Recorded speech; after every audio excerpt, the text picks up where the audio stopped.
मंगल केतु की युति जब भी किसी जातक या जातिका के जन्मांक में देखा जाता है तो मैक्सिमम लोग उसको देखकर पैनिक होते हैं। उसके पीछे का कारण ये है कि मंगल और केतु की युति को ज्योतिष शास्त्र में पिशाच योग का नाम दिया गया है। पिशाच योग तो मानी हुई बात है, नाम ही जब ऐसा है तो लोग डरेंगे ही डरेंगे।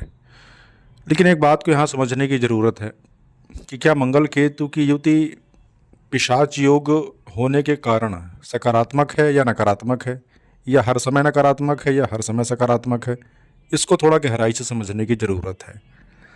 मंगल केतु की युति जन्म कुंडली के 12वें भावों में एक समान फल नहीं देती। पहले इसको समझ लीजिए, डिफरेंट है। लग्न में अलग, द्वितीय भाव में अलग, तृतीय भाव में अलग, चतुर्थ भाव में अलग। इस प्रकार से 12वें भावों में मंगल केतु की युति, जिसे पिशाच योग कहा जाता है, डिफरेंट फल देती है, अलग अलग तरीके से फल देती है। पहले तो इस बात को समझ लीजिए, पिशाच योग तो ये है, लेकिन हर भाव में पिशाच योग पूरी तरह से एक्टिवेट होगा या नहीं होगा, ये जन्म कुंडली अध्ययन करने के बाद समझ में आता है। जब किसी भी व्यक्ति के जन्म लग्न में, D1 चार्ट में, लग्न चार्ट में मंगल केतु की युति को आप देखिए तो सबसे पहले ये समझ लीजिए कि नवमांश में देखिए मंगल और केतु कहाँ पर हैं। उसके बाद षष्ठ कुंडली, षष्ठांश चक्र, ये दो, इसमें भी देखिए। क्योंकि एक बात को यहाँ समझिए कि मैं अपने हर वीडियो के अंदर षष्ठांश चक्र के बारे में जोर देता हूँ, क्योंकि षष्ठांश चक्र जो होता है D60, जब तक उसका अध्ययन आप प्रॉपर नहीं करेंगे तब तक आप किसी भी युति का पूर्ण फलादेश नहीं कर सकते। हाँ, सही बात है कि लग्न कुंडली में अगर कोई युति बन रही है। अच्छा, एक बात यहाँ पर मैं थोड़ा और बोलना चाहूँगा, नहीं तो भूल जाऊँगा, कि लग्न कुंडली में अगर कोई योग बनता है तो अक्सर लोग मेरे से प्रश्न करते हैं कि सर ये बताइए कि लग्न कुंडली में जो योग बना है उसको भाव कुंडली से देखें या राशि कुंडली से देखें। एक बात यहाँ समझ लीजिए कि लग्न कुंडली में जो योग बनता है वो योग घट रहा है या नहीं, उसके लिए हमें भाव कुंडली की भी ज़रूरत पड़ती है। मात्र लग्न कुंडली को देखकर प्रेडिक्शन कर देना कि ये योग आपकी कुंडली में है, ऐसा है, ये होगा, ये गलत है। इसके लिए भाव कुंडली को, चलित कुंडली को देखना बहुत ज़्यादा ज़रूरी होता है। अगर भाव कुंडली में पहले तो लग्न कुंडली देखिए, नवमांश देखिए, भाव कुंडली देखिए, उसके बाद D60 चार्ट को देखिए, षष्ठांश चक्र, जो कि एक वृहद विश्लेषण होता है। D60 जो होता है, षष्ठांश चक्र, ये जातक के पूर्व जन्म के कर्म को उठाकर रख देता है कि आप पूर्व जन्म में क्या करके आए हैं और इस जन्म में आप क्या करेंगे और क्या करने के लिए आपका जन्म हुआ है।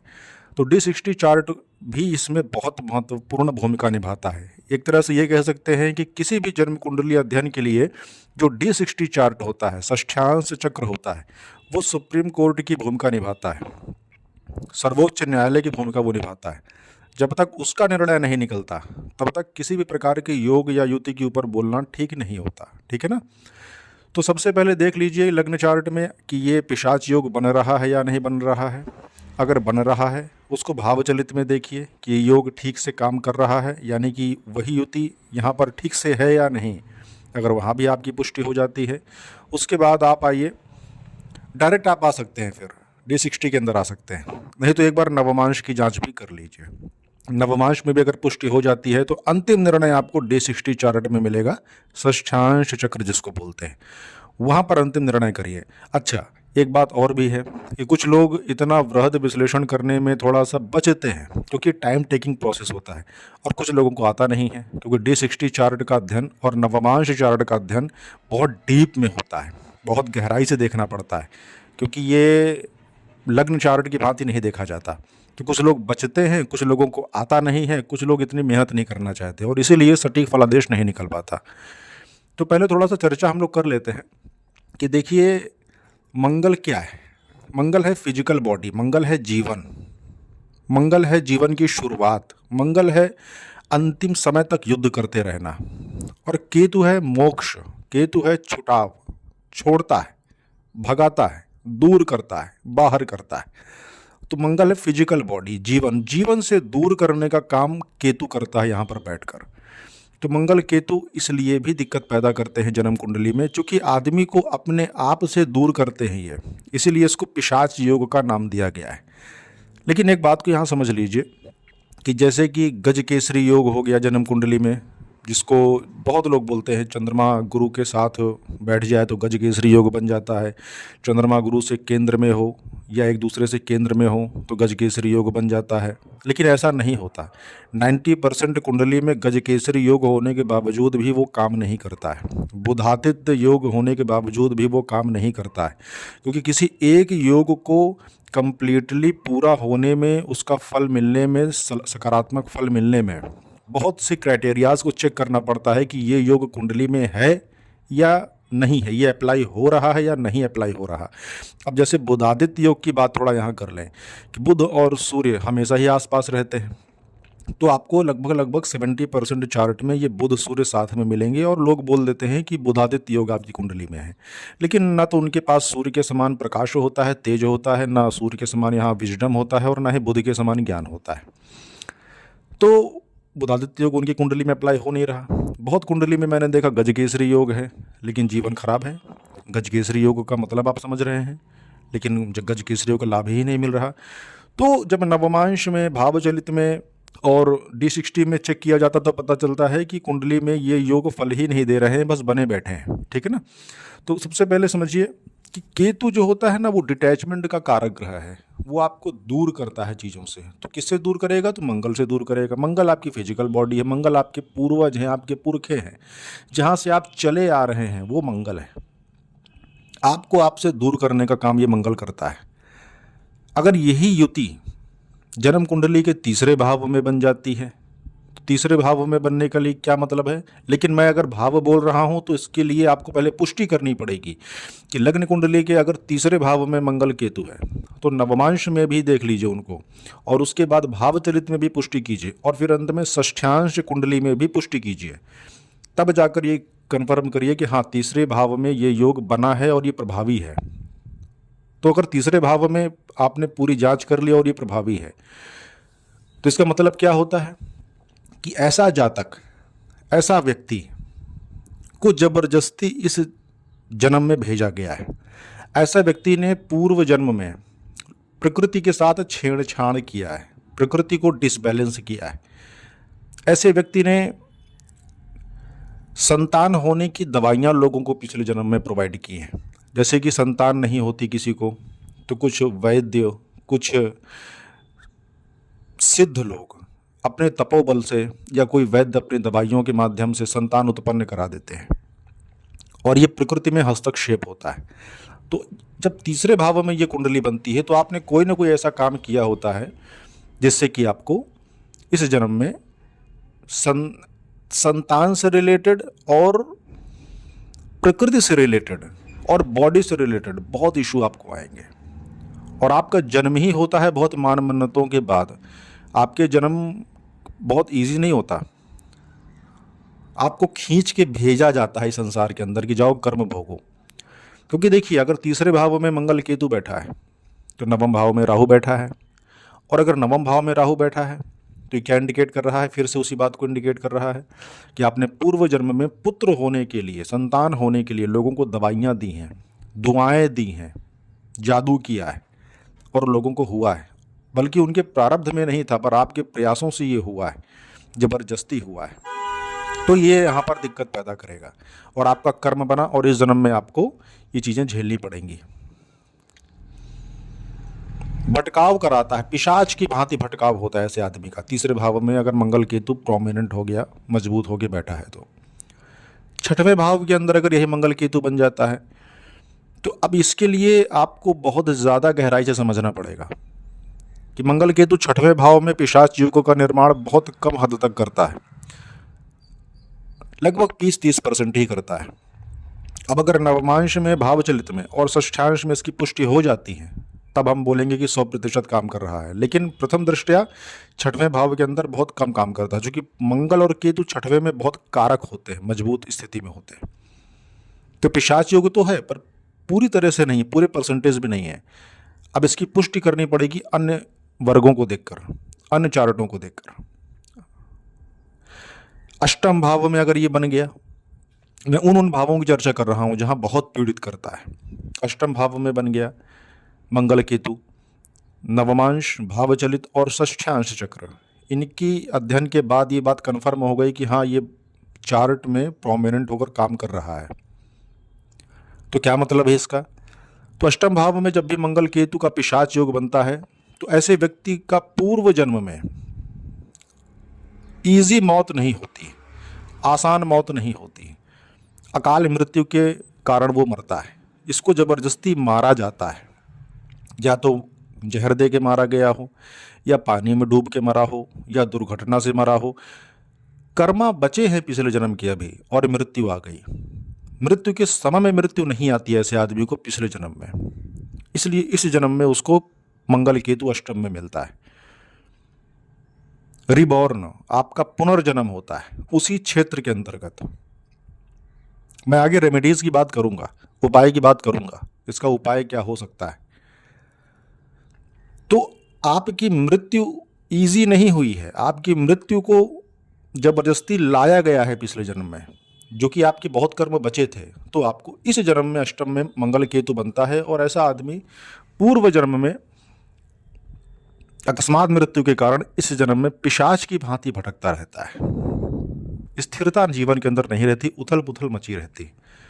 12वें भाव में अगर मंगल केतु चला जाए, नवमांश, भावचलित, षष्ठांश में इसकी पुष्टि भी हो जाए, तो 12वें का मंगल केतु क्या है कि आपने अपनी बॉडी को बहुत पकड़ के रखा था। क्योंकि 12वां भाव काल पुरुष का मीन राशि होता है और मीन राशि में मंगल जो होता है वो हॉस्पिटल को बनाता है।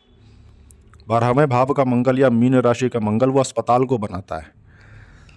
तो आपने अपने शरीर को बहुत पकड़ के रखा था, आप मृत्यु के लिए मेंटली प्रिपेयर नहीं थे, आप मरना नहीं चाहते थे। मरना तो कोई नहीं चाहता, लेकिन लोग समझ जाते हैं कि अब हमारी मृत्यु आ रही है तो लोग मेंटली प्रिपेयर हो जाते हैं। लेकिन आपने डॉक्टरों के पास जा जाकर नाना उपाय करके आपने अपने शरीर का बहुत देहाध्यास किया है, देहाभ्यास भी किया है। देहाध्यास और देहाभ्यास में थोड़ा सा अंतर होता है। मतलब आप अपने शरीर को बहुत ज़्यादा पकड़ के रखे थे तो आपकी मुक्ति में बाधा आई। केतु वहाँ पर आपको छुड़ाना चाहता था, केतु आपको वहाँ पर मुक्त करना चाहता था, केतु आपको आवागमन से मुक्ति देना चाहता था। लेकिन आपने पिछले जन्म में अपने शरीर को बनाए रखने के लिए, अपनी मृत्यु को टालने के लिए आपने बहुत से प्रयास किए। इस कारण से आपको 12वें का मंगल केतु यहाँ पर मिलता है। इसलिए जब मीन राशि में मंगल हो ना, या 12वें भाव का मंगल हो, तो ऐसे आदमी को बहुत डॉक्टर के पास नहीं जाना चाहिए। मैं ये नहीं कहता कि आप अपने देह के प्रति लापरवाह हो जाइए, मैं ये नहीं कहता, लेकिन आपको अपने शरीर को बहुत लंबा जिंदा रखने का प्रयास नहीं करना चाहिए। जितना ईश्वर ने आपको जहाँ तक दिया वहाँ तक रहिए। बात भी सत्य है कि जितनी सांस ईश्वर ने दी है उतनी ही सांस आप ले पाएंगे, लेकिन जो ब्रेकर्स बीच में आते हैं वो भी कभी कभी इम्पोर्टेंट होते हैं। जैसे 1 से 100 तक हमको अगर जाना है, 100 वर्ष की आयु तक अगर हमें जाना है, तो जीवन में 100 वर्ष आयु आप निर्बाध रूप से नहीं क्रॉस करेंगे। बीच बीच में अल्पायु दोष भी लगते हैं। जब कोई जानकार व्यक्ति कुंडली देखता है तो वो बता देता है कि किस किस वर्ष में आपको अल्पायु दोष है। तो एक निश्चित समय के बाद अल्पायु दोष, अगर आप जवानी में अल्पायु दोष आपकी कुंडली में आ रहा है तो उसका निवारण करना चाहिए। उसका निवारण होता भी है, किया जाता है विद्वानों के द्वारा। लेकिन उम्र के एक पड़ाव के बाद अल्पायु दोषों का समाधान करना दोष माना जाता है। उसको स्वीकार कीजिए और तैयारी रखिए, क्योंकि मंगल केतु 72 ईयर के बाद, 72वें वर्ष के बाद लाइफ के अंदर मेजर परिवर्तन करता है।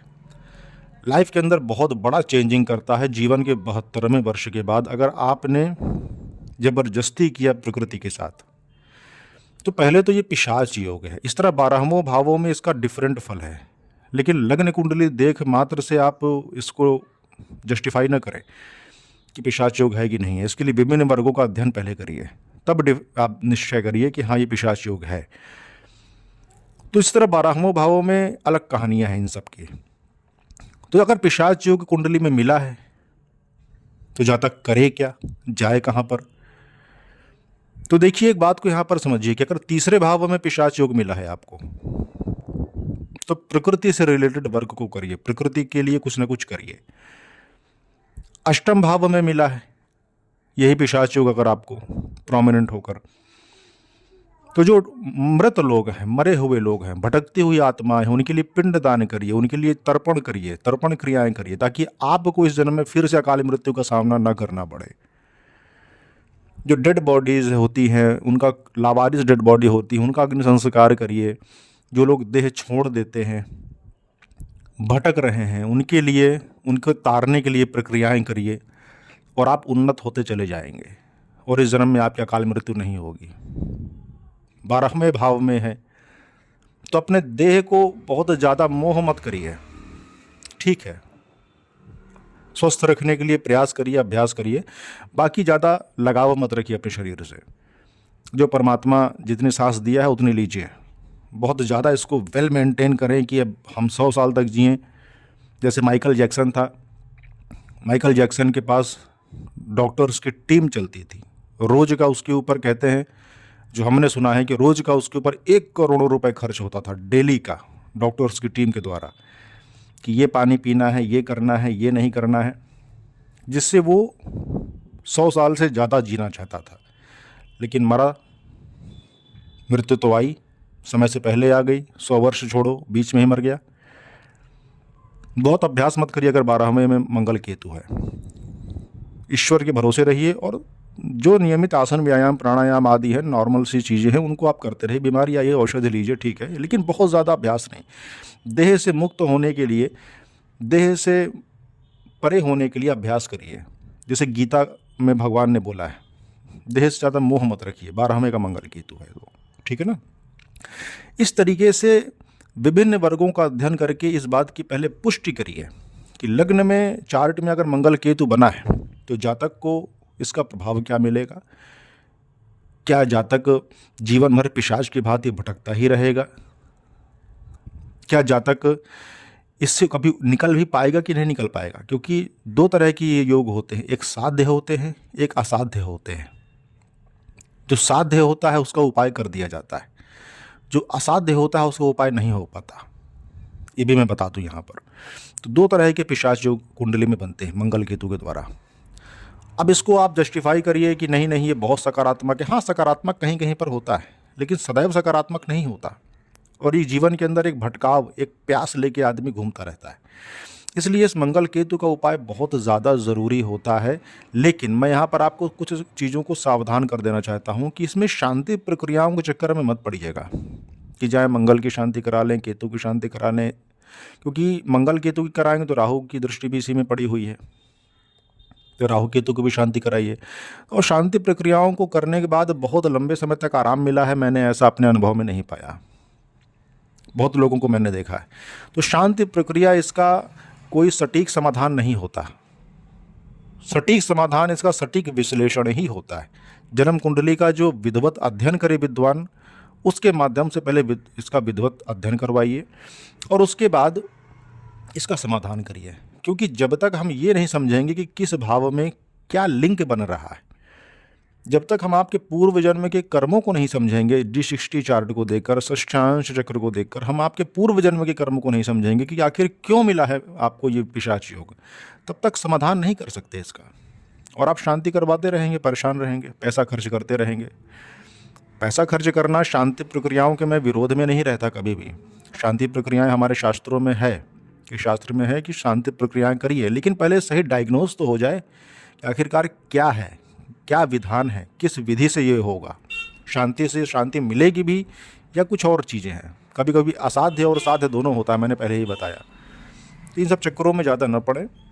बाकी अगर पिशाच योग आपकी कुंडली में है तो आपके लिए एक मंदिर होता है, उस मंदिर में आपको विजिट करना होता है, लेकिन वो मंदिर मैं इस वीडियो में नहीं बताऊँगा, क्योंकि कारण ये है कि वीडियो में अगर मंदिर हमने बता दिया, जैसे कि चंद्रमा केतु में मैंने एक वीडियो बनाया था, आप जिसको सर्च करिएगा हमारे ही इसी यूट्यूब चैनल में, तो उसमें हमने मंदिर बता दिया था कि चंद्रमा केतु है तो ये मंदिर है आदमी का। लेकिन वो आधी इन्फॉर्मेशन होती है, मंदिर जाना भी 50% काम करता है, लेकिन 50% बहुत बड़ी राहत होती है। तो कुछ ज्योतिषियों ने क्या किया कि पैसे ले लेकर 10-10 हज़ार रुपये भी लोगों ने फीस ऐंठा और झूठ मूठ की दाएँ बाएँ की प्रक्रिया करवाई। उसके बाद बोला कि आप ये मंदिर में जाकर ये काम कराइए, हमें ऐसा आभास हो रहा है, फर्जी का नौटंकी मतलब कि हमें ऐसा आभास हो रहा है कि आपको ये मंदिर जाना चाहिए। मुझे ऐसे फ़ोन आए कि मेरे वीडियो देखे और उस पर वो मंदिर को नोट किया और खुद को सिद्ध और ज्ञानी बताकर कि हमें ऐसा आभास हो रहा है, हमें हमारी सिद्धि ने ऐसा बताया कि आपको ये मंदिर जाना चाहिए, आप जाइए। पहले पैसा खो बैठा, इसलिए मैं वीडियो में सामूहिक नहीं बताऊंगा। एक मंदिर है, पिशाच योग वालों को वहाँ जाना चाहिए, लेकिन फिर बोल रहा हूँ कि 50% ही वो समाधान है, पूर्ण नहीं है। ठीक है ना? तो पिशाच योग से घबराने की ज़रूरत नहीं है, क्योंकि हमारे पास लोग आते हैं डरे डरे आते हैं, ये योग है शांति करा दीजिए। तो शांति प्रक्रिया तुरंत नहीं कराई जा सकती जब तक हम डायग्नोज नहीं कर लेंगे कि भाई बीमारी क्या है, कंप्लीटली रूट कॉज क्या है, बुखार का रूट कॉज क्या है, तब तक हम कोई दवा नहीं देते। इसलिए आपसे निवेदन है कि किसी भी प्रकार के भ्रम में, भय में, चिंता में, घबराहट में तुरंत ना आए। पहले विश्लेषण विधिवत किसी विद्वान से करवाएं। मैं खुद के लिए नहीं कह रहा, किसी विद्वान से करवाएं, लेकिन विभिन्न वर्गों के अध्ययन के बाद ही निर्णय में पहुंचिए। लग्न चक्र, नवमांश चक्र, भावचलित, अंत में जो सुप्रीम कोर्ट है वो षष्ठांश चक्र होता है, D60 होता है। भृगु संहिता के अंतर्गत अगर हम जाते हैं तो भृगु संहिता में एक बात यहाँ समझ में आती है कि जब भी मंगल और केतु आता है तो ये आपके पुरखों का संबंध, पुरखों का कर्म भी बताता है, लेकिन उसको भी हम यहाँ पर डिस्कस नहीं करेंगे कि कौन सा पुरखों का कर्म है जो आपके ऊपर लद के आ गया है, आपके ऊपर पड़ा हुआ है और आपको उसे पूरा करना है। क्योंकि ये जो मंगल केतु का है ना विचार करना, ये पूरा का पूरा कार्मिक संबंध है। कौन सा कर्म है जो बचा हुआ है, उसको पूरा करेंगे, ये आपको रिलीज कर देगा, शांत कर देगा। अभी इस वीडियो में बस इतना ही, क्योंकि इस विषय पर जितना बोला जाएगा उतना ही कम है। इस वीडियो में बस इतना ही।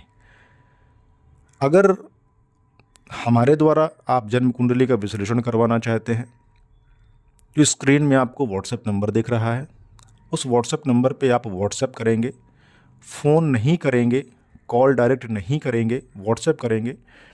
वहाँ पर आपको टीम हैंडल करेगी, आपको फ़ीस पेमेंट बताई जाएगी। फ़ीस पेमेंट के बाद आपका अपॉइंटमेंट बुक होगा और अपॉइंटमेंट के बाद आपको हमारे तरफ से खुद कॉल जाएगी। लेकिन इस बात को विशेष ध्यान रखिएगा कि जन्म कुंडली का विश्लेषण 1-2 दिन के अंदर हमारे द्वारा नहीं होता है, हम प्रॉपर समय लेते हैं। 10 से 15 दिन तक का समय लग सकता है, इसलिए इस बात का विशेष ध्यान रखिएगा कि एक कुंडली में समय देना पड़ता है। तो कोई भी जल्दबाज वाले आदमी ना आए कि बस आज का आज ही देख लीजिए। ठीक है ना? तो आपसे निवेदन है, इस वीडियो को शेयर ज़रूर कीजिएगा लोगों तक और साथ बनाए रखिए। तब तक के लिए हर हर महादेव, जय सिया राम।